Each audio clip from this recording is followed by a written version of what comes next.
பெருமாளின் 108 திவ்ய தேசங்களில் திருச்சி உறையூர் கமலவல்லி நாச்சியார் கோவில் 2வது திவ்ய தேசமாகும். இக்கோயில் சோழர்களால் கட்டப்பட்டது. மூலஸ்தானத்தில் அழகிய மணவாள பெருமாளும் கமலவல்லி தாயாரும் திருமண கோலத்தில் நின்றபடி காட்சி தருகின்றனர்.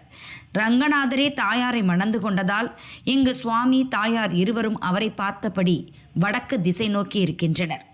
திருப்பானாழ்வார் இத்தலத்தில் அவதரித்தவர். மாசி மாத தேய்பிறை ஏகாதசியில் சொர்க்கவாசல் திறக்கப்பட்டு தாயார் மட்டுமே வாசலை கடந்து வருவார். இங்கே பகவானுக்குரிய எல்லா வழிபாடுகளும் இந்த கமலவல்லி தாயாருக்கு நடக்கிறது. தாயாரே இங்கு பிரதானமாக இருக்கிறாள். இவளது பெயரால் இத்தலம் நாச்சியார் கோயில் என்றும் அழைக்கப்படுகிறது.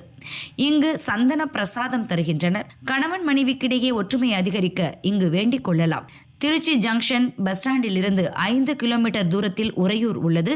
கோவில் அருகிலேயே பேருந்து நிலையம் உள்ளது. காலை 6 மணி முதல் 12 மணி வரை, மாலை 5 மணி முதல் இரவு 8 மணி வரை கோவில் திறந்திருக்கும்.